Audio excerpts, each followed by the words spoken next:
Bom, boa noite a todos. Eu agradeço a presença. Hoje nós vamos discutir alguns trabalhos que foram apresentados na ASCO 2021. Nós selecionamos 4 temas para que a gente apresente e discuta. E se der tempo, eu gostaria de apresentar um quinto trabalho, mas vamos ver no decorrer do tempo.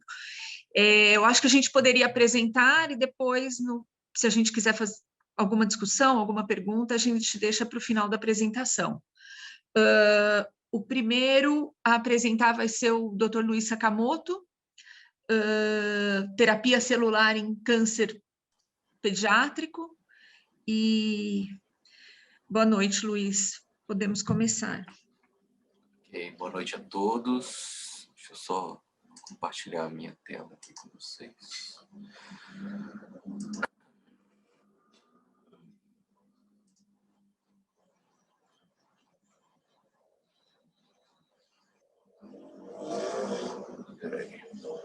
Tá certinho, doutor.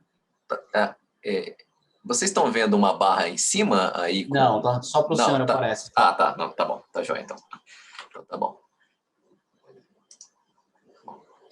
Bom, nós selecionamos... Na verdade, este não foi um trabalho. Na verdade, essa foi uma apresentação, que é uma apresentação feita por membros que são agraciados com o que eles denominaram Pediatric Oncology Award and Lecture, né? Foi criado esse prêmio em 2002 e ele tem como objetivo justamente premiar pesquisadores, médicos, oncologistas, com indubitável contribuição que fizeram para, tanto do ponto de vista clínico, quanto do ponto de vista laboratorial ou epidemiológico, dentro da área de oncologia pediátrica. E esse ano a ganhadora foi a doutora Crystal McCall, né? E a doutora McCall, ela é uma renomada pesquisadora da área de terapia celular. Ela é chair da UNCI, ela foi fundadora do Centro de Terapia Celular da Universidade de Stanford. O grupo dela foi um dos primeiros a descrever a eficácia da CAR T-cell anti-CD19 em leucemias linfóides agudas, B-derivadas, e recentemente o grupo dela também descreveu a eficácia do CAR T anti-CD22 para as leucemias linfóides agudas CD19 ou refratárias à terapia com CAR T anti-CD19 ou recidivadas após a terapia com CAR T CD19. Então, essa aqui foi uma apresentação e ela fez um compilado de trabalhos, na maioria das vezes trabalhos relacionados com o grupo de pesquisa dela, mas são trabalhos extremamente recentes, né? Tem trabalho de 2021, tem um trabalho que nem foi publicado ainda, então nós achamos bem interessante por conta do tema, que é um tema de vanguarda, para a gente discutir aqui nesse pós-ASCO. Bom, obviamente, como foi uma palestra magna, né? Então ela fez uma introdução para justificar o tema exposto por ela. Ela falou de alguns desafios no tratamento do câncer pediátrico. Acho que uma maior parte das pessoas aqui é oncologista pediátrico, não cabe aqui a gente perder muito tempo com isso. Mas em relação à imunoterapia, ela expôs muito bem as diferenças do comportamento em termos de eficiência da imunoterapia aplicada ao câncer de adulto, em que para aqueles tumores imunogênicos, a imunoterapia ela é de fato eficaz. O exemplo maior disso é o próprio melanoma, mas em contrapartida, na infância, como nós temos muito poucos tumores imunogênicos, a imunoterapia que é aplicada no adulto tem eficácia praticamente nula na infância.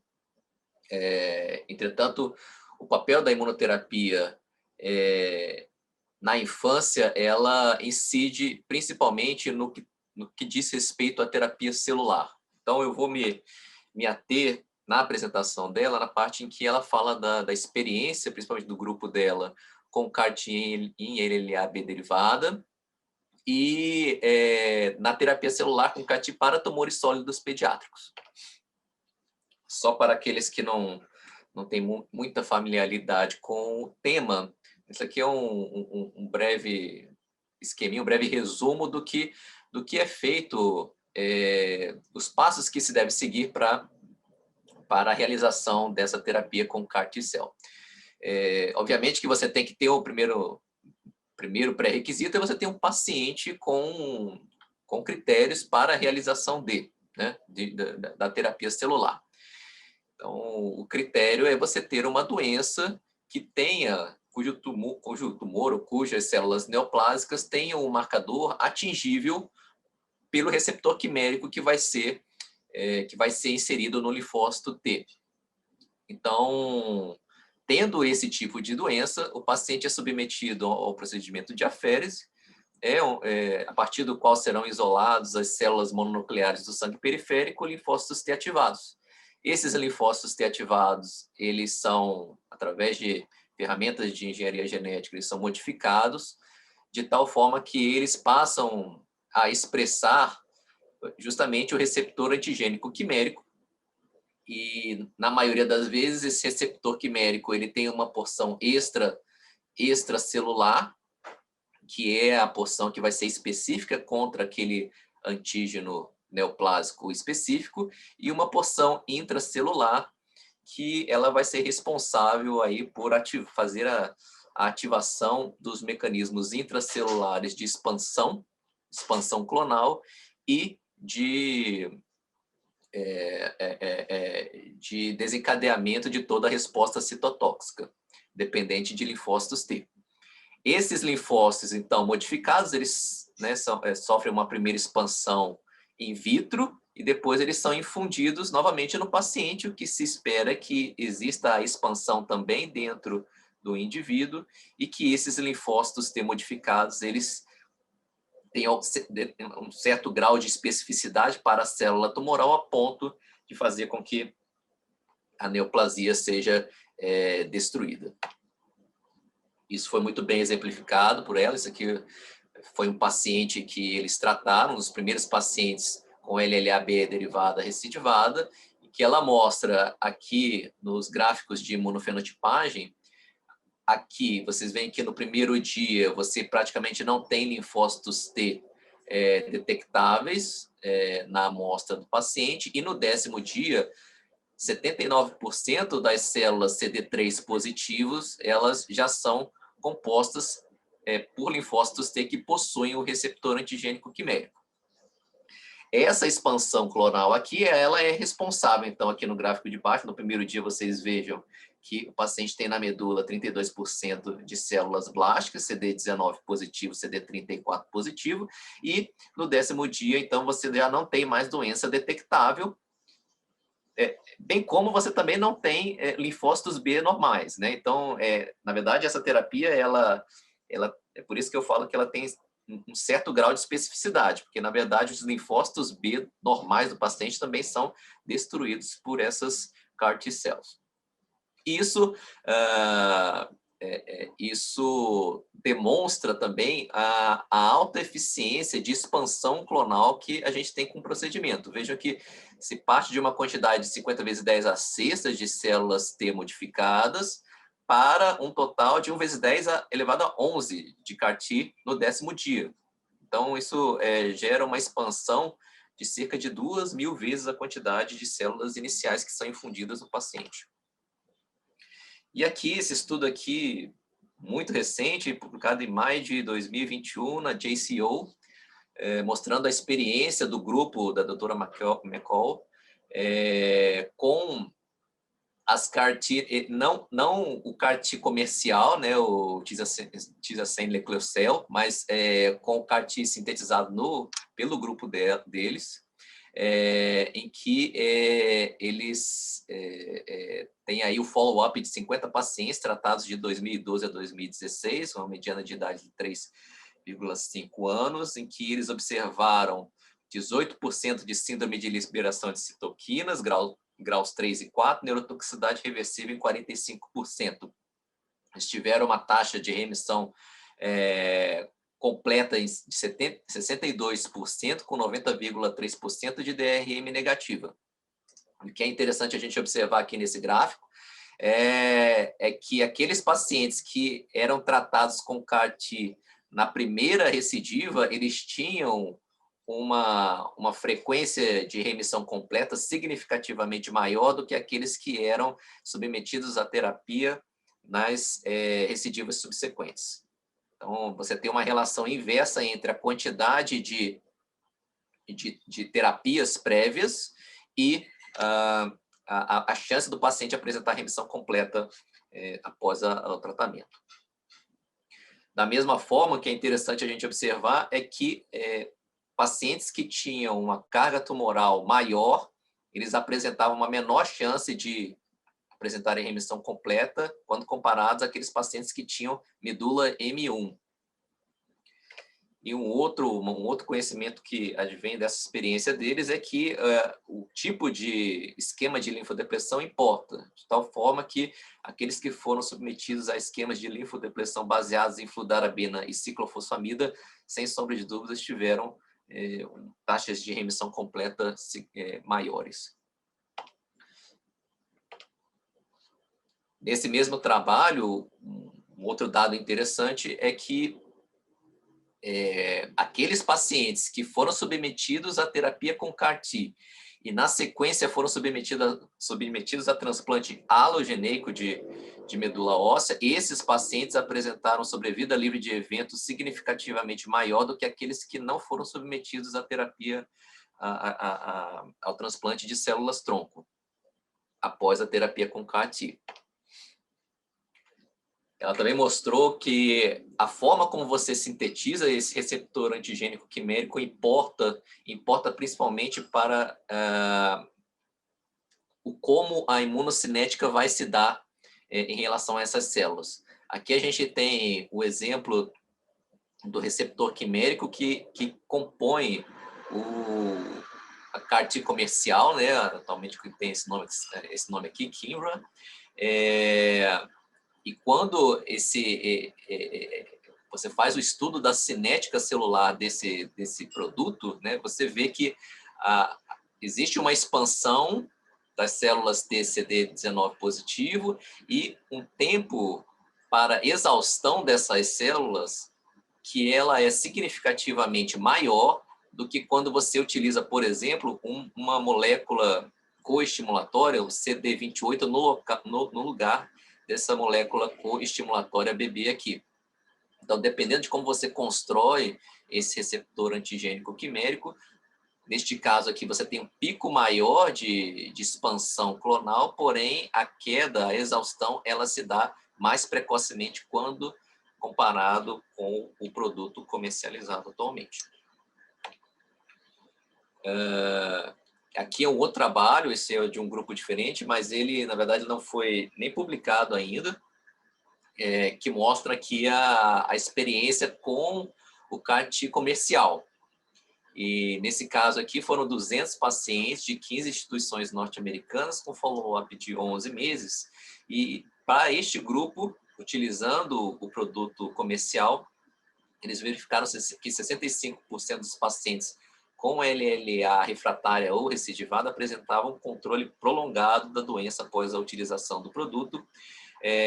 Mas o que eles também demonstraram, que isso não foi um ponto positivo, é que os pacientes que apresentavam carga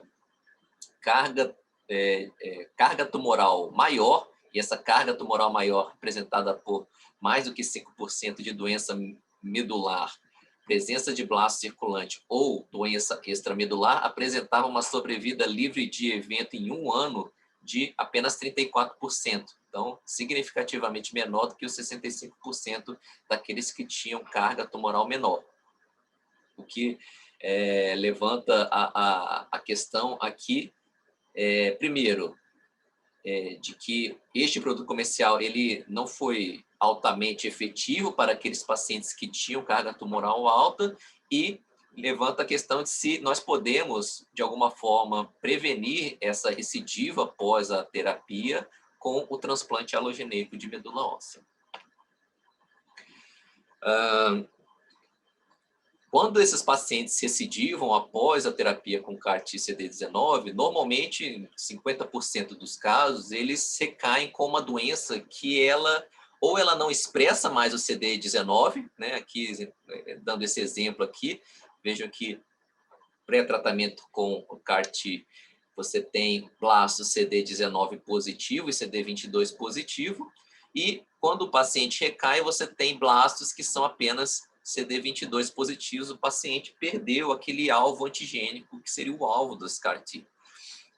Isso também foi demonstrado para linfoma de grandes células B, né, em que você tem o down regulation aqui antes do tratamento e depois do tratamento na recidiva. Vocês vejam que a intensidade da marcação imunistoquímica ela é menor ou mesmo ela é perdida na recidiva.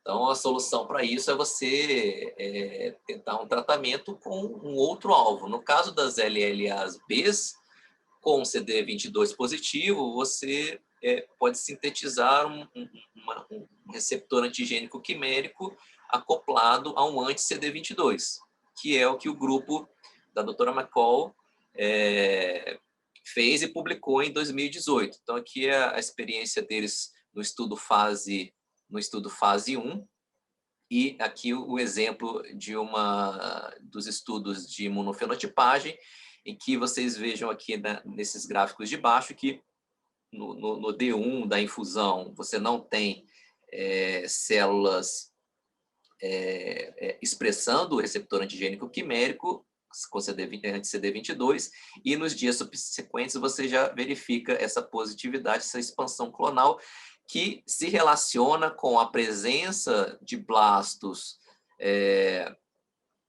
de blastos no sangue periférico do paciente e a subsequente destruição desses blastos, a não representatividade deles no estudo imunofenotípico até o 20º dia do tratamento. Transpondo essa experiência para os tumores sólidos, o que o mesmo grupo verificou também, e aqui eles trazem um trabalho que foi feito com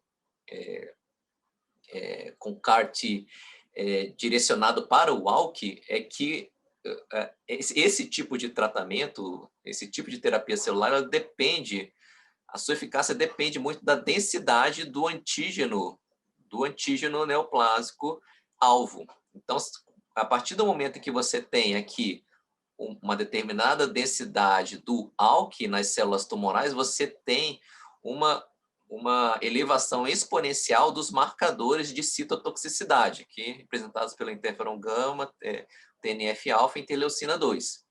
Se você tem uma densidade baixa, então a resposta citotóxica ela é baixa, e isso se relaciona, obviamente, com a sobrevida livre de tumor no modelo animal, daqueles tumores que têm alta densidade de ALK, quando comparados àqueles que têm baixa densidade do ALK.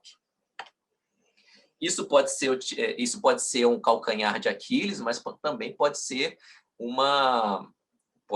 também uma vantagem desse tipo de tratamento. Então,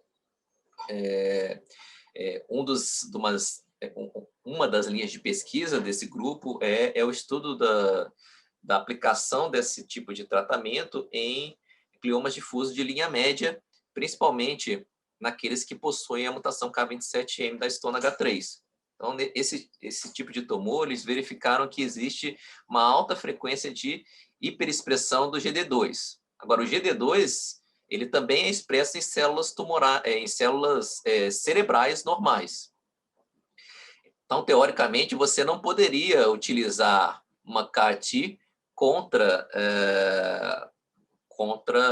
tumores dentro do sistema nervoso central, porque você correria o risco aí, teórico de também destruir as células neoplásicas. Entretanto, com como foi demonstrado anteriormente, a partir de uma determinada densidade antigênica é que a CAR-T vai atuar de fato.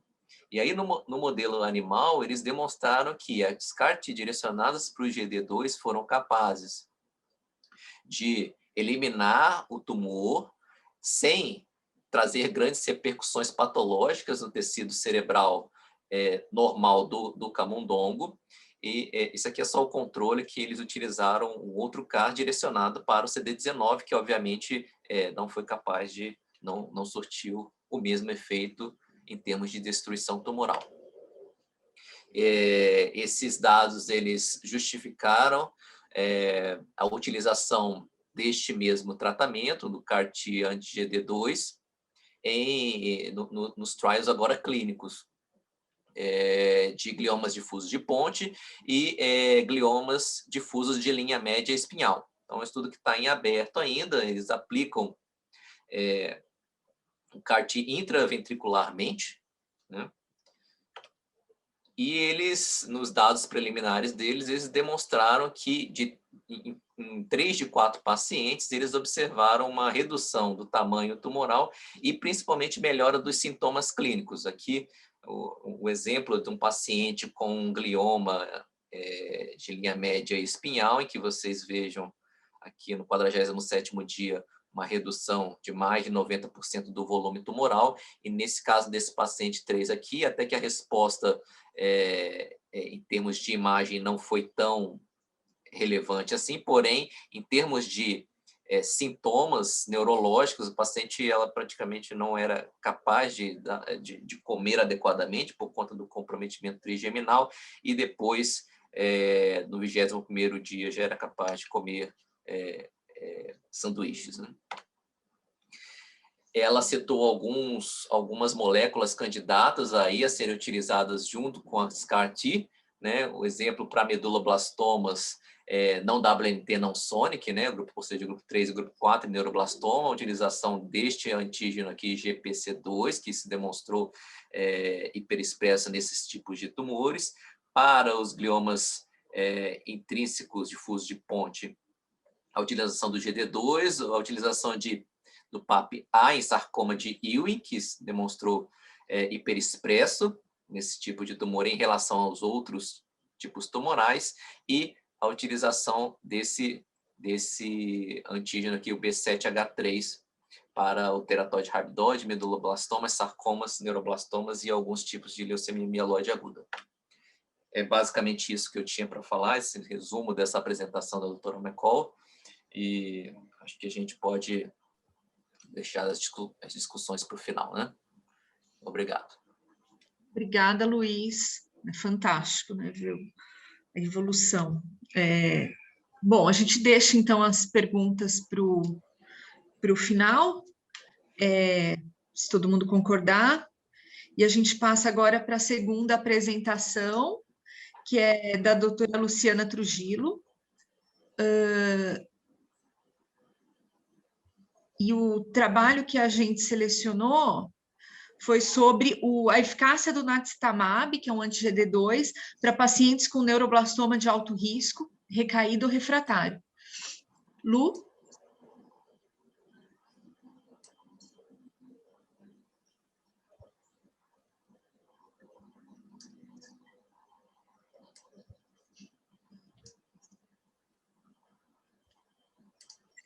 Luciana?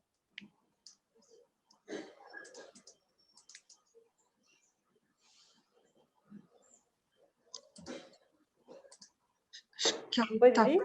Oi? Vivi? Oi, tá ouvindo? Só um minutinho. Acho que a Lu está com algum problema. A gente pode inverter, Gabriel?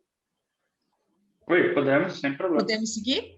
Bom, uma coisa que chamou muito atenção nessa ASCO, eu acho que foi o número de trabalhos, de exposições sobre efeito tardio, né? Eu até brinquei com o Gabriel, mas que a gente não considera o radioterapeuta nosso inimigo. Realmente chamou muita atenção o número de trabalhos apresentados falando de efeito tardio do tratamento oncológico, seja químio, rádio, em pacientes tratados na infância, né? Que foram submetidos a tratamento oncológico na infância. Então, a gente pediu para o Gabriel, a gente selecionou um trabalho sobre como minimizar, né, os efeitos tardios de radioterapia em crianças. Obrigada, Gabriel, Imagina. por aceitar nosso convite. O problema é que vocês estão ficando muito bons com a químia, então vocês estão aumentando muito a sobrevida, agora os efeitos da rádio começam a aparecer. Isso é uma coisa boa. Vocês estão vendo minha tela? Sim, estamos vendo. Então, beleza. Então, o trabalho foi apresentado, na verdade, é um compilado de alguns abstracts que o pessoal levou para a ASCO, dos efeitos tardios da radioterapia e como minimizá-los, né?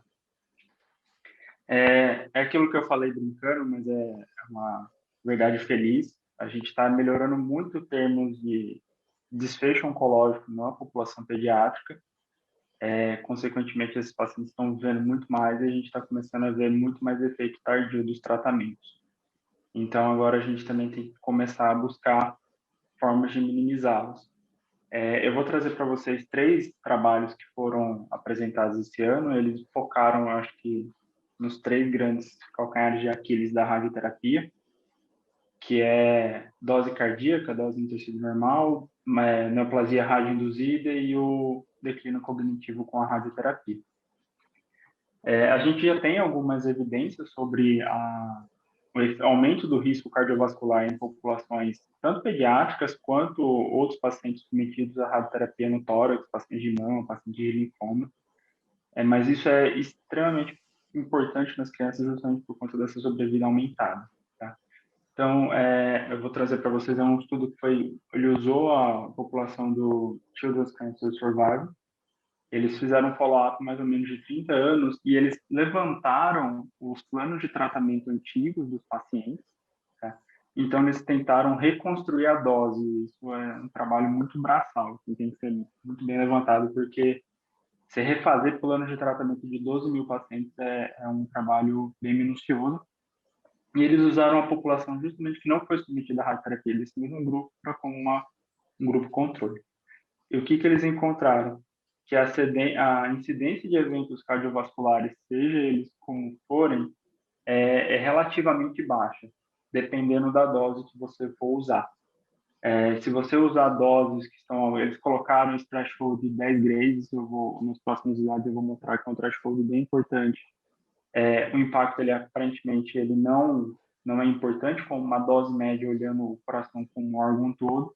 Só que como você começa a olhar estruturas específicas como a coronária direita, a descendente anterior, o ventrículo esquerdo, válvulas, a gente tem que ser um pouco mais conservador com relação à dose, e em torno de 5 a 10 grays. Acima disso, a gente tem um aumento do risco relativo de toxicidade. Isso está corroborando com o que a gente já tem da literatura de estudos mais antigos, mas com um pouco mais de refino agora. E seguindo nessa mesma linha de irradiação no tórax, um outro grupo levantou pacientes submetidos à radioterapia torácica, meninos, com aumento da incidência ou não do câncer de mama. Eles usaram também esse threshold de 10 grays para avaliar se os pacientes que sobrevivem ao tratamento de tórax têm uma chance aumentada. Só para frisar, eles colocaram na apresentação as recomendações do COG para justamente rastreio nessas populações. Então, você tem que iniciar o rastreio 8 anos depois da rádio ou na idade de 25 anos, o que vier depois.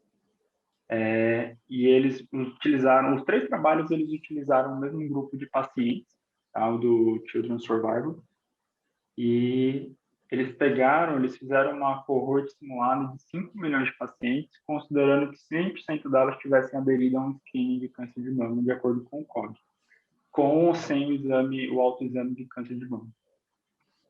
E eles concluíram que existe um risco a ser considerado, em torno de 40% das pacientes viriam apresentar uma incidência aumentada de câncer de mama, E a realização ou não do autoexame, aparentemente, tem pouco valor na detecção do tumor precoce. Eles adotaram essa dose de 10 gramas justamente por conta das doses que nós usamos na pediatria, que quando a gente fala em dose média, ela tem um direcionamento, vamos chamar assim, de proporcionalmente com a dose total. Então, quanto maior a sua dose total, mais chance de ter uma dose média acima de 10 gramas. E aí a gente vê que 10 gramas, ele está presente em quase todos os tratamentos, mesmo quando a gente tenta diminuir essa dose total. Então, íamos com 15 gramas, íamos com 12, e aí até os tumores do sistema nervoso central, onde a gente tende a aumentar um pouquinho mais a dose.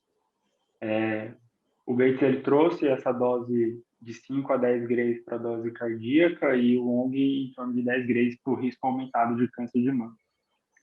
E aí eu queria falar um pouquinho também sobre a radioterapia e como a gente está evoluindo nisso.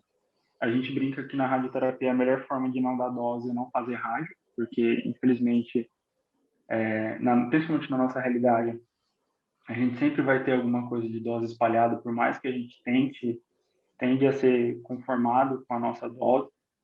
E, antigamente, existia um certo receio, vamos colocar assim, do uso do MRT, que é intensidade modulada, nos tumores pediátricos, justamente porque o MRT ele é muito bom para conformar doses altas, mas como ele tende a criar um arco ou uma entrada modulada de dose, ele faz uma dose baixa, espalhada, muito grande, e esse era um grande temor que a gente tinha antigamente. E aí, com o tempo, a gente está passando a compreender um pouco mais como é a interação do MRT nessa população, e mais recentemente a disseminação da próton-terapia de uma forma geral na radioterapia, e isso é especialmente importante nos tumores pediátricos.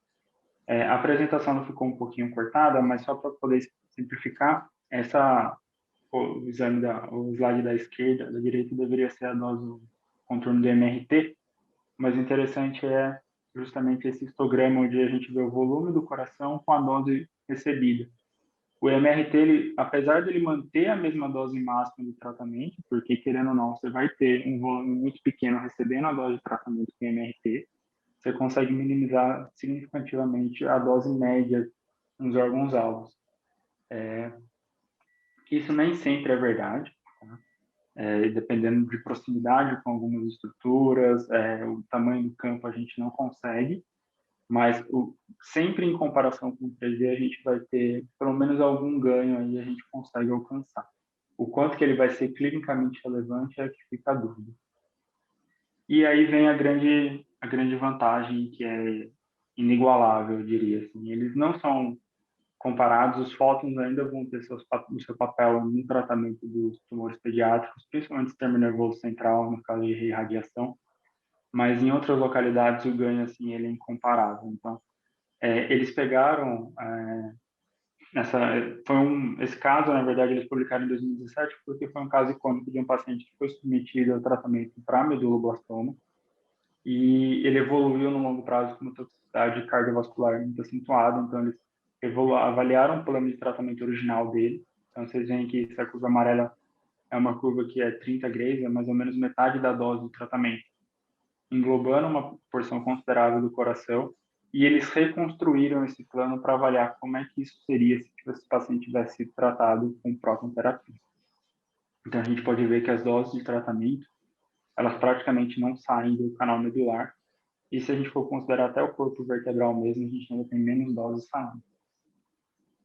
Aqui é uma outra exemplificação do tratamento do neuroeixo, para dose de pulmão e mama em pacientes do sexo feminino. Então, a gente vê que, virtualmente, pela propriedade radiobiológica do próton, a gente consegue literalmente parar a entrega de dose. A gente consegue fazer isso regulando a energia que a gente vai usar do prótons. Então, a depender da energia, a gente consegue fazer com que a dose literalmente pare. Essa ausência de dose aqui, ela não é virtual, ela é real. E aí que entra a grande vantagem do prótons nessa população. Aqui é só para exemplificar que são estudos que eles levantaram justamente pacientes com meduloblastoma e com Hodgkin, existia esse certo receio, até hoje a gente não viu nenhum local onde isso realmente teve uma diferença entre desfecho oncológico. Então, prótons, ele não é pior nem melhor do que fótons, só que a gente tem um grande benefício de diminuir consideravelmente toxicidades relacionadas ao tratamento. A autora gostou de pontuar isso, que o screening ele é meio que uma miscelânea. Eu acho que o importante aqui é a comunicação entre o oncologista com o radioterapeuta, porque depende muito também da dose que chegou. Se a gente for, por exemplo, voltar aqui um pouquinho nesse tratamento de prótons, onde a gente basicamente não teve dose nenhuma na região do tórax, na região do tórax anterior, mama, qual seria o real benefício da gente iniciar um screening precoce com mamografia numa paciente que foi submetida a um tratamento com radioterapia? Ainda precisa ser mais claro quanto às recomendações, mas acho que o principal é o radioterapeuta ele delimitar bem as estruturas e delimitar muito bem para o oncologista o quanto que de dose chegou nessas estruturas. E com relação ao efeito cognitivo, acho que esse é o grande temor da radioterapia. É o que motivou a maioria dos estudos a tentar tirar a radioterapia do sistema nervoso central nas crianças e, se não conseguir retirar totalmente, postergar o máximo possível. Tá? Eles usaram de novo a cohorte do Cancer Children's Survival. Foram mais de 5.000 pacientes com LLA, LMA e linfoma de Hodgkin, e eles usaram os irmãos como controle. Tá? Nem todos os pacientes da cohorte foram submetidos à radioterapia, mas eles fizeram uma série de questionários avaliando memória, função emocional, eficiência, e o que eles viram é um impacto prevalente, impactou em mais de 30% dos pacientes, só que o grande fator que predispôs esse impacto foi comorbidades e a saúde como um todo do paciente, foram os principais fatores de risco. O uso de antraciclina foi um fator predisponente na população de LLA, e radioterapia do crânio, por incrível que pareça, nessa população não se mostrou como um fator significante para desfecho cognitivo. A gente tem um corpo forte de literatura para mostrar, isso influencia bastante com dose também. Então, quanto maior a dose de radioterapia no sistema nervoso central, maior vai ser o nosso risco de causar algum grau de disfunção cognitiva. Hoje, com o advento do prótons e essa possibilidade da gente ter um controle muito mais rigoroso de estruturas, órgãos de risco, novos guidelines de contorno estão surgindo para delimitar estruturas que eram, além do hipocampo, estruturas importantes, como ventrículos. A gente está começando a ter um refino muito maior do nosso contorno, porque agora a gente consegue ter um refino muito maior da nossa dose. Tem que olhar com um pé atrás, porque existem fatores confundidores, como cirurgia, quimioterapia, a presença ou não do tumor, que por si só já pode ser uma causa de declínio cognitivo. E aí o estudo ele levanta a preocupação na população oncológica como um todo. Ele faz essa ressalva que a radioterapia ela raramente foi usada nos estudos, então pode ser que por isso não tenha sido como um fator importante. Mas a gente precisa, principalmente nesses pacientes que tem, a gente precisa ter um bom cuidado com a saúde como um todo desses pacientes. Em conclusão, da nossa parte, a gente tem que sempre tentar conformar o máximo possível a dose. A gente já vê hoje que o MRT é uma boa estratégia para isso. A gente não vê a hora de ter prótons do Brasil para começar a usar, principalmente nessa população pediátrica. E minimizar os efeitos a longo prazo é basicamente uma coisa multifatorial e precisa de uma equipe multidisciplinar para justamente abordar todos os aspectos, porque não vai ser uma única coisa que vai acontecer. Vão ser uma série de coisas que, querendo ou não, estão interligadas e que precisam ser manejadas em conjunto. E é isso. Obrigado. Obrigado, Gabriel. Eu acho que depois a gente faz as perguntas, mas eu acho que realmente é essa avaliação multidisciplinar, né? Sempre discutir realmente a melhor indicação para o paciente. Acho que muitas coisas entram realmente, né? Pesam na balança. Eu acho que a idade do paciente, a dose, a doença de base, os concomitantes de quimioterápicos, eu acho que tudo isso tem que ser muito bem discutido. A gente está com uma paciente agora que a gente está, apesar do protocolo, rediscutindo muito a indicação, e eu acho que vai muito de encontro com o que você disse. Hoje, 80% das crianças, teoricamente, são curadas, que têm diagnóstico de câncer infantil. Então, essas crianças vão sobreviver aí 10, 20 anos e a gente tem que estar preparado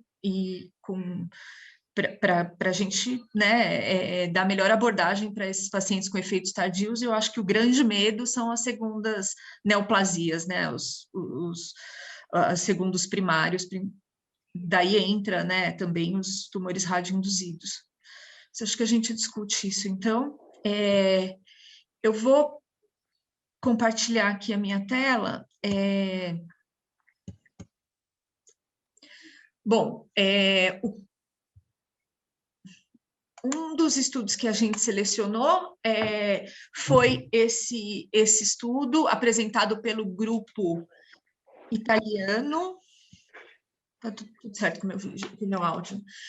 Pelo grupo italiano, em que eles avaliaram se a intensificação da terapia de indução para pacientes com sarcoma de Ewing localizado se essa intensificação teve algum impacto positivo na sobrevida. Então, é um estudo aí do grupo italiano.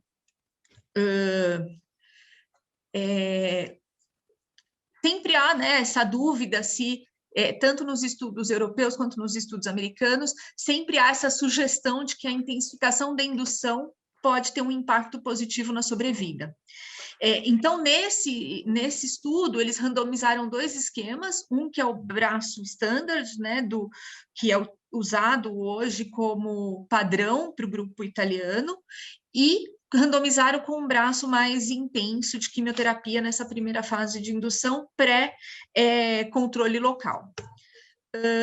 Então, os pacientes que entraram no estudo foram pacientes com diagnóstico de sarcoma de Ewing, sarcoma ósseo localizados, doença localizada, com idade menor de 40 anos, né? A gente sabe que os protocolos, tanto de Ewing quanto de osteosarcoma, eles abrangem aí essa idade de pediátrica, adolescente até adulto jovem. Todos os pacientes tinham a confirmação histopatológica e molecular e avaliação da função hepática renal preservadas e fração de ejeção acima de 50%. Esses eram os critérios para ser elegível para o estudo. Então, aqui está o desenho do estudo. Então, eles tinham 2, então, como eu disse, foram randomizados 2 braços indutórios, o braço A, em que eles faziam VDC, que é vincristina doxiciclo, alternando com vincristina ifo e actino. Depois eles voltavam para o esquema de VDC e depois faziam IE. Eram 4 ciclos indutórios, aí o paciente ia para controle local com cirurgia. E no segundo braço, que foi o braço considerado intenso, eram 4 ciclos de VDI, que era vincristina, doxo e ifo. Os pacientes iam para controle local e depois eles randomizavam também já tinha essa randomização na quimioterapia adjuvante, em que eles faziam para os bons respondedores esses ciclos de VDC, VIA e E. Para os maus respondedores, eles vão intensificar a quimioterapia com consolidação, com transplante, com condicionamento com busulfano e melfalano e o resgate de altas doses de quimioterapia com o resgate de células-tronco. Então, eles intensificaram aí esse grupo na fase indutória e depois eles intensificaram para os maus respondedores. Eles utilizam também o critério de necrose de uvos, então foi considerado bons respondedores uvos 3 e 4 e maus respondedores uvos 1 e 2. Aqui eu acho que fica um pouco mais claro essa intensificação. Então, quando a gente fala do braço A, a dose total, então, de vincristina foi de 4,5 miligramas por metro quadrado, no braço de quimiointensiva foi de 6 miligramas por metro quadrado. A dóxio também tem uma dose bem diferente, né, de 160 miligramas por metro quadrado no braço A, 320 no braço B. A dose de IFO também, ela foi bem diferente, né, 18,36 no braço no braço intensivo, com 18 no braço de quimioterapia convencional, e no braço A também eles receberam ciclofosfamida, etoposide e actino, que não foi, isso não foi administrado no braço B, que foi o braço mais intenso. Então, a duração da indução mantida em 12 semanas, que é o que a gente também usa nos nossos protocolos, nosso protocolo institucional e o Eurowin também. Então, aqui também uma avaliação, uma análise comparativa das doses cumulativas, tanto no braço A e B para bons respondedores e no braço A e B para os maus respondedores, né? Então, aqueles pacientes que tiveram acima de 90% de necrose, eles caíram no braço de bons respondedores, e aqueles pacientes com menos de 90% de necrose caíam no braço de maus respondedores.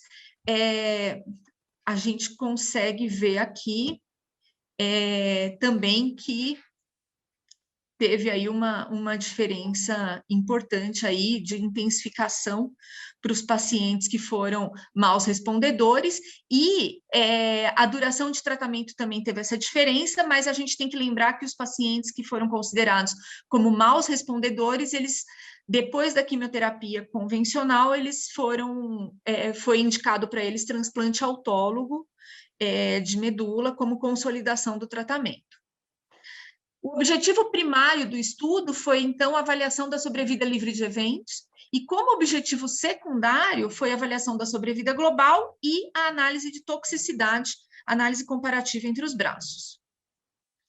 Então, foram 274 pacientes elegíveis, porém, no braço A foram analisados 115 pacientes e no braço B, 119 pacientes. Essa foi a análise após a exclusão dos pacientes que foram avaliados, que entraram na análise final do estudo. Então, em relação à casuística, como eu disse, 115 pacientes no braço A, 61% desses pacientes tinham menor de 14 anos, 54% acima de 14 anos, 74 pacientes eram meninos, 41 pacientes meninas. Em relação ao sítio primário, 56 pacientes apresentavam tumor em esqueleto axial, 59 em extremidade. Em relação ao volume tumoral, falando do braço A, 71 pacientes apresentavam menos de 200 ml e 42 pacientes apresentavam um volume tumoral maior, acima de 200 ml. Quando a gente passa para o braço B, eram 119 pacientes, né, que entraram na análise do braço B, 65 pacientes tinham idade abaixo de 14 anos, 54 acima de 14 anos. Em relação ao sexo, 78 eram meninos, 41 meninas. E em relação ao sítio do tumor, 48 pacientes tinham tumor em esqueleto axial, 71 pacientes tinham tumor em extremidade, e em relação ao tamanho, ao volume tumoral, 68 pacientes tinham tumores com um volume menor de 200 ml, 51 maior de 200 ml. Primeiro resultado foi a sobrevida livre de eventos. Então, é interessante ver que o braço A, que foi a quimioterapia convencional, quando comparado com o braço B, que foi a quimioterapia intensa, não houve diferença significativa entre os braços do estudo. Quando eles dividem entre bons e maus respondedores, eles conseguem ver que os pacientes do braço B, que era o braço mais intenso, que foram maus respondedores, eles parecem que têm realmente uma melhor resposta quando comparado com os pacientes que fizeram a quimio menos intensa, tá?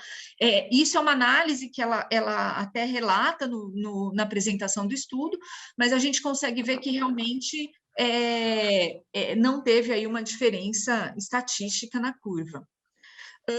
Quando a gente fala de sobrevida global, que foi realmente um objetivo secundário do estudo, tanto os pacientes que receberam químio convencional quanto químio intensiva, a sobrevida foi 84% e 85%, respectivamente, que também não teve uma diferença significativa comparando os dois braços do estudo. Eles descrevem bem os eventos, então, quando eles levam em consideração o primeiro evento que o paciente apresentou, então, 31 pacientes do braço A apresentaram recorrência, progressão da doença, no braço B foram 27 pacientes, e em relação à morte devido à recorrência, também um paciente de cada grupo. Então, em relação... os braços, como a gente consegue ver, foram muito comparáveis, né? Tanto em relação ao evento, quanto em relação à causa de morte.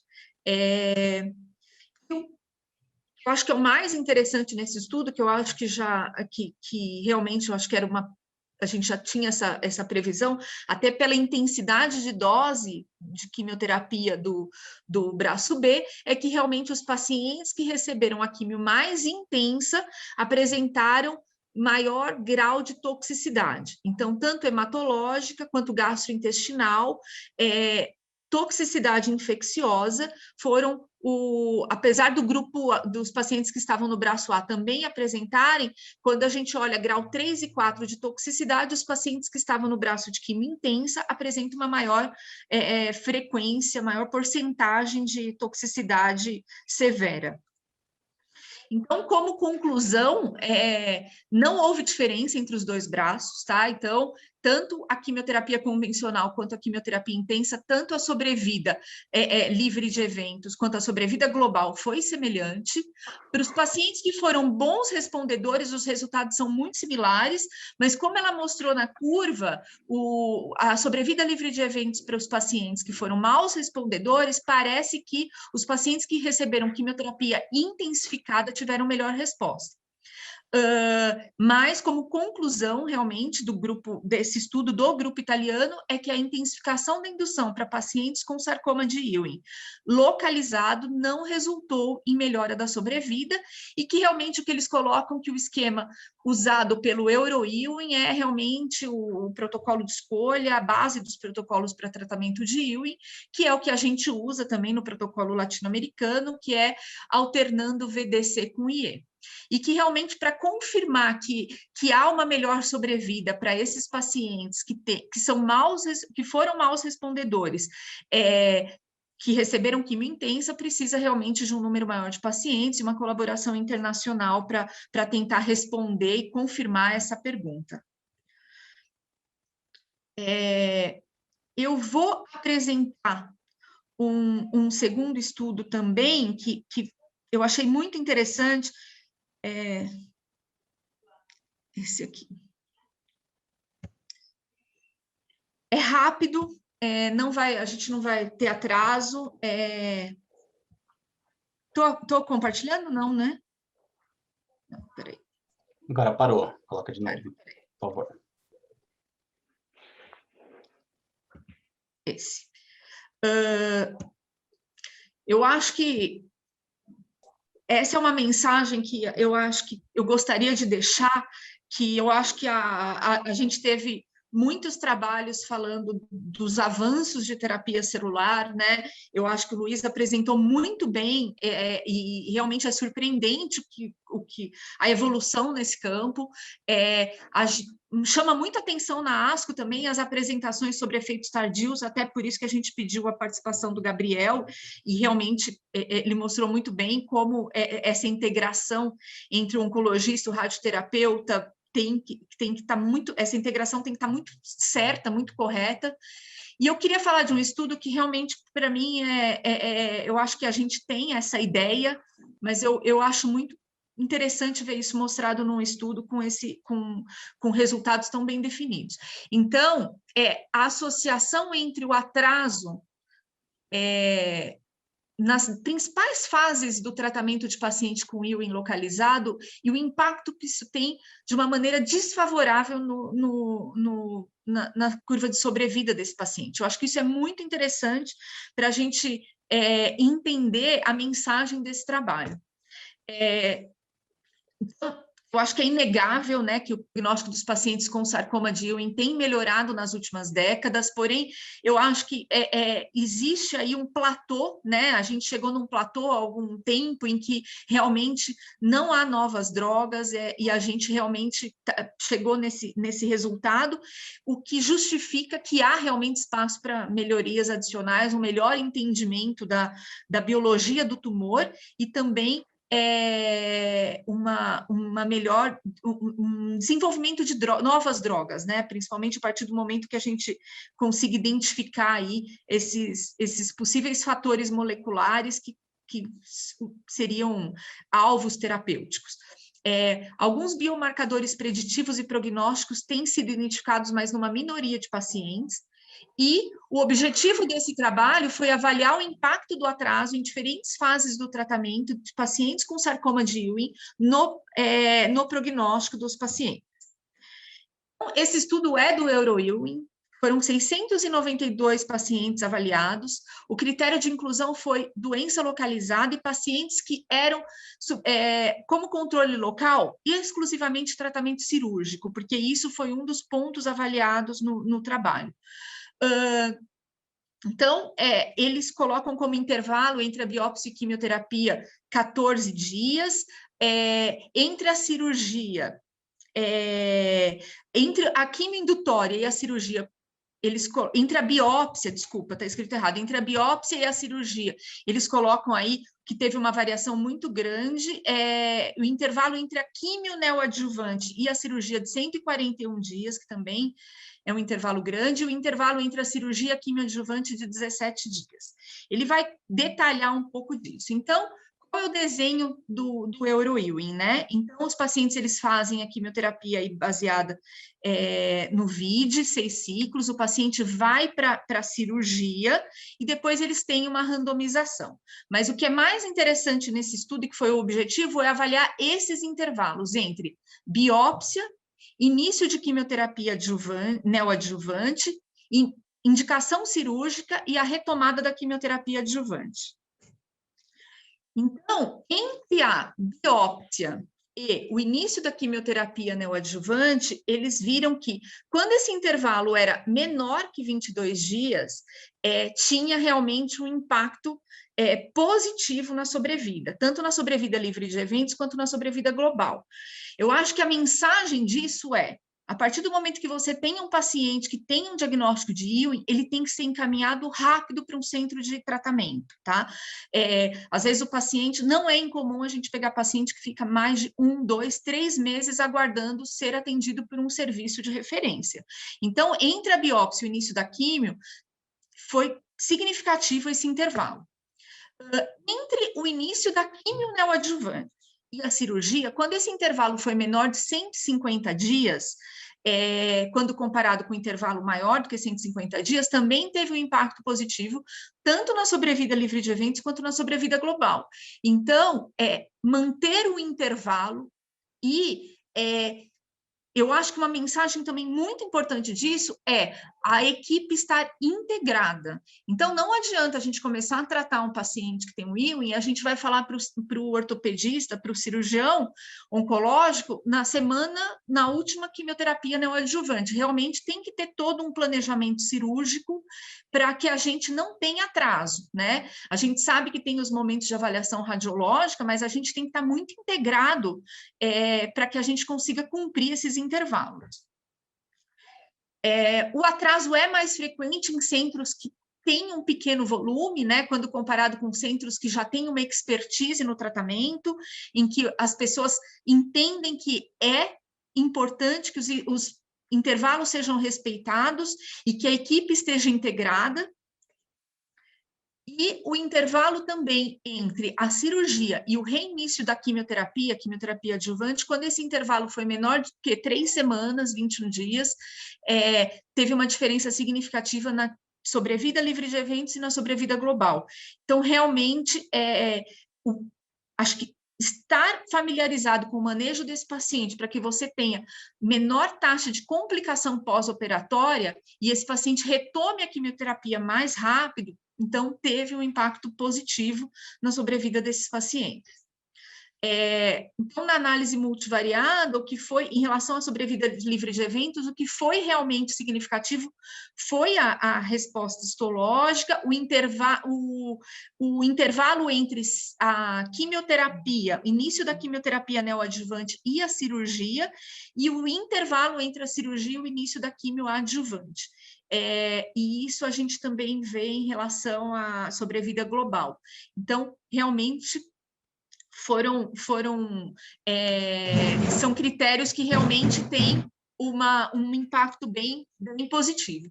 Em relação à conclusão do estudo, é que são fatores independentes, né, associados a pior prognóstico em pacientes com diagnóstico de sarcoma de Ewing, o atraso entre início de quimioindutória e cirurgia e quimio de consolidação. E eu acho que a grande mensagem é essa, né? Que a gente tem que otimizar o suporte, encaminhar para centros de referência assim que houver a suspeita, para que a equipe esteja preparada e que a gente consiga manter o intervalo entre a quimioterapia, o menor intervalo entre o término da quimioterapia indutória e a cirurgia, e o reinício do tratamento desse paciente também o mais breve possível. Lógico, né? A gente sabe que tem pacientes que vão ter complicações operatórias, mas a gente precisa ter um centro que esteja familiarizado com esses pacientes para que a gente diminua o risco de complicações. Isso. Então, eu acho que vai muito de encontro com o que a gente sempre fala em oncologia pediátrica, que a equipe multidisciplinar integrada faz diferença no resultado final. É isso.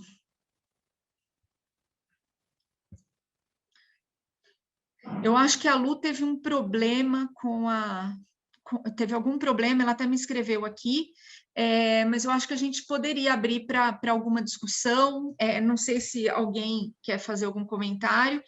Eu queria abrir eu acho que a primeira coisa que eu queria falar é que realmente a apresentação do Luiz mostra como a gente, né, como as coisas estão realmente evoluídas. A terapia celular, eu acho que a gente quer que mude o desfecho desses pacientes, né? Principalmente essas crianças e adolescentes que apresentam leucemias refratárias. A gente sabe que existem aí fatores biológicos, fatores inerentes ao diagnóstico e que conferem uma maior resistência ao tratamento, e realmente é impressionante. A gente já está começando a falar de CAR-T-cell, a gente ainda não tem disponível no Brasil, mas eu acho que isso é um futuro próximo, mas realmente CAR-T intratecal para pacientes com glioma de linha média é algo que realmente é incrível. Eu fico fascinada com tudo que está sendo feito, e para a gente que trata tumor cerebral, a gente sabe como é desafiador esse diagnóstico e o prognóstico. Não sei se alguém quer comentar alguma coisa. Eu tenho um comentário aqui em relação à apresentação do Gabriel. Eu acho realmente impressionante como o norte-americano consegue obter dados, né? Porque foram 12 mil pacientes que eles refizeram o planejamento. Foi. É algo assim, eles guardam tudo. É impressionante. Porque você acha, por exemplo, que aqui no Brasil a gente conseguiria fazer isso com os nossos registros? Não. Hoje não. Né? Tem muita coisa que a gente perde em reconstruir um plano de radioterapia. Você poder falar assim, olha, esse paciente recebeu 10 grades em coração, você precisa, assim, abertura de campo, lâmina que foi usada, energia que foi usada, é muito dado que acaba se perdendo. A gente realmente perde muito em termos de conhecimento, né, quando a gente não coleta, não arquiva os nossos dados de forma correta, né? É impressionante. Isso, assim, para qualquer área dentro da assistência à saúde, né? Acho que é realmente uma pena que a gente não tenha qualidade de dados. Se olhar, por exemplo, no caso da oncologia pediátrica, se eu olhar um prontuário, que seja esses prontuários eletrônicos, eu tenho minhas dúvidas de que a gente conseguiria retrospectivamente obter alguma coisa de qualidade, sabe? A gente ainda tem um lado negativo, é que a gente começou a fazer 3D assim, abertamente, vamos falar assim, mas na década de 90, por aí. Uhum. Até então era tudo 2D, então era raio-x, era bem mais simples o planejamento e fica mais difícil você conseguir reconstruir ele depois. Uhum. Eu queria fazer uma pergunta para você. Você acha que próton é o futuro da radioterapia na infância? Assim, a gente já tem dados suficientes para mostrar a eficácia em relação à terapia com fótons? A gente não tem nenhum dado radiobiológico para falar que prótons causam um dano celular diferente do que fótons. O que muda, na verdade, é como o dano celular é causado. Fótons, hoje em dia, a gente depende muito menos de dano direto de radiação e muito mais do dano indireto. Então, a gente precisa de radical livre, de oxigenação tumoral. A gente consegue burlar isso quando a gente faz dose ablativa, só que o fóton ainda precisa muito desse microambiente tumoral propício. Prótons não depende muito disso. Mas, aparentemente, essa independência ela não é o que é necessário para você ter uma resposta tumoral melhor. Gabriel, mas em relação a essas novas técnicas que a gente tem, pensando em toxicidade tardia, tanto... Não, em termos de toxicidade, eu acho que não vai ter como ganhar, pelo menos não tão cedo. Prótons, assim, quando a gente está falando, principalmente, a gente tem, eu acho que a única exceção para onde fótons ganham de prótons, e não é que ele é melhor, é que a gente usa ele há muito mais tempo, então a gente tem muito mais confiança do que está acontecendo. Quando você tem a curva de Bragg, que é a curva do próton, eu consigo roubar a tela só para fazer um desenho rapidinho, que eu acho que fica mais fácil de entender. Deixa eu só pegar a caneta.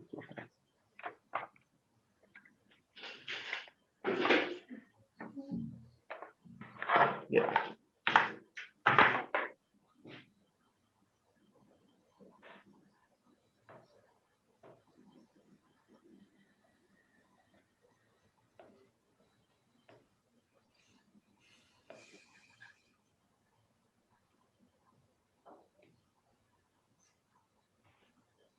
Fóton, você basicamente faz uma curva que aqui estaria a superfície e aqui a profundidade, né? Então você vem e faz isso aqui com fótons. Prótons, ele basicamente faz isso aqui. Então quando você chega aqui, você basicamente não tem mais dose. O problema é que se a gente der um zoom nessa região aqui, o que está acontecendo aqui, a estimativa atual é que isso aqui seja em torno de 110 a 120% da dose de prescrição. Então, às vezes, o que muita gente fala é que, por exemplo, se você tem um tumor que está aqui e você tem um quiasma aqui do lado e é uma reirradiação, hoje em dia é muito mais perigoso você usar prótons porque você não sabe o que está acontecendo aqui. Com fótons, a gente tem essa certeza maior. Agora, se a gente está falando de uma lesão que está aqui e o quiasma está aqui, independente, assim, não tem um cenário onde prótons ou onde fótons conseguem ganhar de prótons. Então, eu diria assim, no tratamento padrão dos tumores pediátricos, prótons com certeza vai ser o futuro. Aqueles casos de exceção, abdômen total, não total, eu acho que assim, você não tem muita vantagem em usar prótons. Pulmão talvez tenha, porque se você entrar com campo posterior, você consiga minimizar a dose em glândula mamária para pacientes do sexo feminino. Só que em contrapartida, você tem que aumentar a sua dose de medula. A gente vai começar a se deparar com situações onde vai ter que fazer um contraponto de qual órgão é melhor a gente poupar ou não. Mas em volumes menores, aí, com certeza prótons vai ser o futuro, eu acho. Não vai substituir fótons e tudo, mas assim, 90% dos tratamentos vão para prótons. E você acha que para tumores de adulto, o ganho ele é tão expressivo quanto seria para criança? Ou para tumores de adulto? Adulto, a gente tem alguns ganhos em alguns sítios muito específicos. Próstata, a gente tem um ganho importante. Foi onde começou, porque é um planejamento fácil de fazer. Então, você tem uma dose em bexiga que é bem menor, uma dose em reto que é bem menor. Tumores da medula, sempre vai ter um ganho, porque você consegue parar literalmente, você consegue tratar o paciente com um campo único, coisa que a gente não conseguiria fazer com fótons, e você consegue parar a dose no final do corpo vertebral. Só que eu acho que a grande vantagem de próton está nos tumores abdominais. Como você tem muita estrutura sensível em volta do tumor, o maior inimigo do radioterapeuta é o tecido saudável. A gente brinca que na prática não tem nada que consiga sobreviver à radioterapia se você conseguisse irradiar com a dose que você quisesse. Então, assim, como o abdômen tem muito tecido sensível, muita alça que é sensível à dose de radioterapia, rim, que está ali geralmente próximo, próton tem uma vantagem grande para o adulto. Tumores torácicos, eu não vejo... Existe um benefício, mas ele não é um benefício tão expressivo e, com certeza, tumores do sistema nervoso central, ele iguala o benefício que teria numa criança, por exemplo. Não, eu acho que a gente brinca, né, mas a gente está reduzindo. Acho que hoje, em oncologia pediátrica, com otimização de tratamento quimioterápico, a gente diminui muito, né, assim, dose, campo, nosso objetivo é esse. Mas eu acho que não tem como aí excluir a radioterapia da vida do oncopediatra, a gente não quer isso.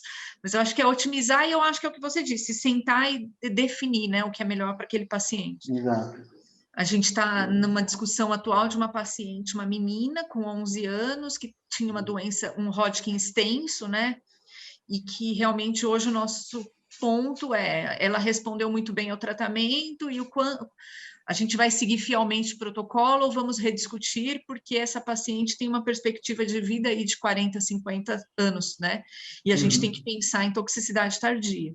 Eu acho que é isso que eu acho que é né, ser racional e indicar com sabedoria e o que a gente tem disponível, né? Usar de uma maneira benéfica e ter conhecimento do que a gente pode ter de toxicidade tardia e saber acompanhar isso, né? A gente que fez muito ambulatório de pacientes curados, que a gente tinha muitos pacientes adultos, principalmente pacientes com linfoma de Hodgkin, tratados na infância, adolescência, a gente...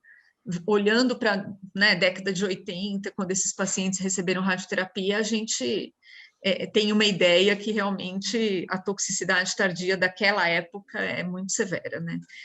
E eu acho que é otimizar e usar as técnicas mais modernas para que a gente tenha um resultado terapêutico melhor e com menos toxicidade a longo prazo, né? Acho que é isso mesmo. Eu acho que o oncologista pediátrico ele vive sempre o dilema, né? Inclusive, nessa apresentação da ASCO, da doutora McCall, ela mostrou os gráficos de sobrevida dos pacientes recidivados para vários tipos de neoplasias, leucemias, sarcoma de Ewing, osteosarcoma. E, assim, na recidiva, a sobrevida é ínfima, independente do tipo do tumor, né, do tipo de neoplasia. De tal forma que o oncopediatra ele vai sempre atirar com o canhão no primeiro tratamento, porque é quando ele vai conseguir curar o paciente de fato, com maiores chances de cura, né? Para resgatar o paciente, normalmente é muito difícil.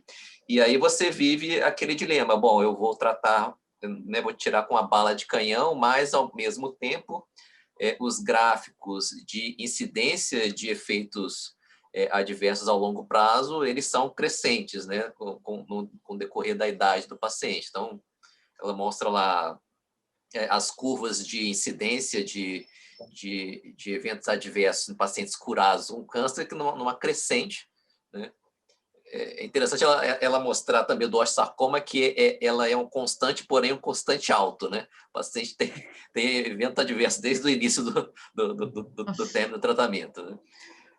Mas é esse dilema, né? O dilema de vou tratar muito para tentar curar mais no início, mas vou com certeza imprimir uma grande chance do paciente apresentar complicações na vida adulta, né? César, quer falar alguma coisa? Quero. Muito boas as apresentações, muito bom. Esse segundo trabalho que você trouxe é muito interessante para chamar a atenção, que é uma realidade da gente, esse atraso no tratamento até chegar para a gente, às vezes, por causa dos entraves dentro do serviço mesmo, às vezes atrasa o segmento do paciente. Mas eu tenho só uma perguntinha para o Luiz. Luiz, quando você falou o CART e o TMO, o transplante interfere no resultado do tratamento com o CAR-T-cell? Não. O transplante prévio, não. O que eles mostraram é que o paciente, depois que ele fazia a terapia com CAR-T, as respostas melhores eram quando eles eram transplantados depois. Numa lógica que é muito parecida com o que a gente faz atualmente com o blinatumomab, né? Você faz o blina para fazer com que o paciente tenha a indicação do transplante alogeneico de medula. Então, o que a série deles mostra é isso. E se você for ver a quantidade de pacientes que fizeram só CAR-T e não fizeram o transplante depois, praticamente todos recidivaram. Né? Então, Luiz, assim, não é... É a ponte, né, para o transplante. Então, não é a panaceia. Né? No status atual, não. O que você mostrou também de a medula, comprometimento medulário baixo 5%, né? A carga tumoral importa. Exatamente. Isso é algo que para a gente é assustador, né? Porque realmente é difícil, né? A gente mandar um paciente. Bom, a gente não tem disponível, a gente está na luta, inclusive, para conseguir para uma paciente nossa, mas é muito difícil, né? Com esse nível de doença, diante de uma doença refratária. Geralmente eles voltam com uma doença maior, né, para a gente. E interessante, assim, que nós somos inteligentes o bastante para poder manipular o linfócito T e fazer com que ele enxergue a célula neoplásica, mas a célula neoplásica ela é mais esperta ainda em fazer sumir aquele alvo que a gente estava querendo atingir com CAR-T. Tanto assim que 50% dos casos que recidivam com linfoblasto CD19 negativo, né? Então você tem que... E hoje essa área está evoluindo tanto que eles têm receptores quiméricos já com alvo duplo. Então, o mesmo receptor quimérico, ele expressa um receptor anti-CD19 e um anti-CD22. Né, é uma área que realmente vai avançar muito. Não é a panaceia. Tanto assim que, para você entrar na terapia, tem indicação de fato de fazer a terapia, eles fazem um screening de resposta citotóxica. Então, por exemplo, eles inoculam bacilo BCG, antígenos de Candida albicans, fazem um teste intradérmico para ver se aquele paciente não é totalmente anésico, porque ele precisa de um linfócito T que reconheça antígenos, né? Não adianta você colocar o receptor lá só, né? Aquele linfócito T precisa ser funcionante. E se você tiver um paciente, digamos, anérgico, o CAR-T não vai funcionar, porque nada mais é do que um transplante autólogo, só que a célula, o linfócito T, ele tem uma arma a mais que vai reconhecer aquele determinado antígeno-alvo que você está... Muito bom. Eu queria... em relação ao primeiro trabalho que você apresentou, Vivi, eu não sei, eu realmente não me lembro de ter visto a resposta, porque comparando esse tipo de intensificação, né, em que você utiliza doses maiores de quimioterapia, com o que se tentou fazer com o protocolo latino-americano, em que a intensificação foi baseada no encurtamento do período entre os ciclos de quimioterapia, se o pessoal do grupo latino-americano já mostrou os resultados desse tipo de intensificação, né? Eu acho que o resultado que a gente tem é que realmente a carboplatina, que foi no primeiro estudo, aumentou muito a toxicidade. Mas esse resultado do encurtamento do intervalo sem a carbo, né, que eles fazem o VDCIE, eles estão para mostrar os resultados, né? Pelo que eu vi, acho que agora o Lauro deve estar para mostrar. Não sei se alguém tem alguma outra informação? Não sei, César, se você viu, mas eu acho que eles estão para mostrar o resultado. Agora, quando era cada 21 dias e que era carbo, que era ICE, né?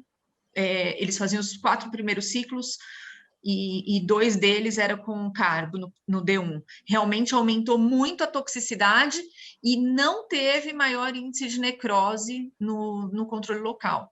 Então, a gente não teve resposta histopatológica de necrose, mas a gente teve aumento de toxicidade medular infecciosa. Agora, esse resultado agora atual, eu acho que ele ainda não mostrou. Agora, eu acho que sempre fica aquela nossa questão, né? Será que se a gente intensificar o tratamento, a gente vai ter melhor taxa de necrose e melhor resultado final no tratamento? Pelo que o grupo italiano mostrou, eles viram que aumentou muito toxicidade, mas que não teve benefício em relação à sobrevida. A gente chegou no limite, realmente. Eu acho que agora são novas drogas, né?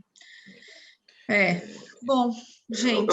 Eu queria aproveitar o Gabriel aqui, só para tirar mas é uma dúvida particular. Qual que é a diferença da prótonterapia para a terapia de nêutron? A partícula. Não, mas assim... em termos biológicos, nêutrons ainda é muito experimental. A gente ainda tem pouco dado para saber entender. A ideia do nêutrons é ele se comportar de uma forma muito parecida com o próton. Com o próton.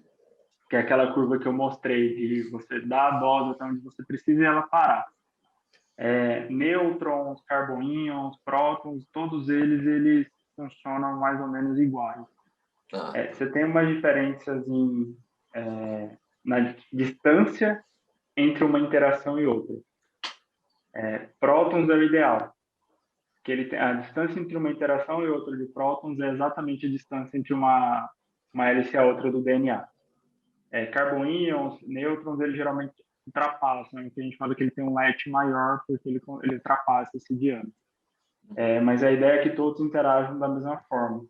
O que muda na prática é o aparelho que você precisa, porque você precisa acelerar uma partícula que ela é pesada. Então, você precisa de uma energia muito maior e uma área muito maior para você conseguir acelerar essa partícula. Mas biologicamente é basicamente a mesma coisa, por hora. Eu acho que é muito difícil a gente entender, assim, o que você disse, que realmente os pacientes pediátricos que vão ter maior benefício com prótons. Por quê? Porque eu acho que fica mais distante da gente ver uma máquina de prótons no Brasil. Porque a gente está falando de uma doença, né, dentro de toda a oncologia, a gente corresponde aí a 1 a 3%. E eu acho que ter um investimento desse, pensando em oncologia pediátrica, eu fico muito triste de saber que é algo muito distante. Não sei se a gente tem alguma perspectiva de ter próton no Brasil. A gente tem uma perspectiva de ter próton no Brasil desde antes de eu entrar na residência. Uns anos atrás, acho que foi o ápice, assim, que chegou mais perto, mas acho que recentemente, assim, vamos colocar em prazo de 10 anos, que era o que precisaria para sair um prótons, eu acho que ainda não. Mas se serve de consolo, a gente está tendo muito estudo de prótons com radiocirurgia. Porque como a gente precisa de uma dose muito alta para fazer um volume pequeno, então a gente está vendo muito isso em radiocirurgia, que é para onde está caminhando a terapia para adulto no momento. Mas prótons no Brasil, eu colocaria uns 15 a 20 anos. Posso estar errado, mas eu colocaria essa estimativa. Acho que a gente tem que torcer, né? Porque realmente com toda essa diferença de toxicidade tardia com o índice de cura que a gente tem, é algo que para a gente é muito importante, né? Como você expôs. Bom, gente, não sei se alguém tem mais alguma pergunta. Nós estamos no horário. Quero agradecer a todos, agradecer o Luiz, Gabriel, todo mundo que está assistindo. É um prazer. Nossa convivência diária é sempre muito agradável e muito, muito bom dividir esse espaço com vocês. Obrigada pela presença de todos. Bom, obrigado. Então, boa noite. Obrigada. Boa noite. Obrigada. Boa noite. Boa noite. Boa noite.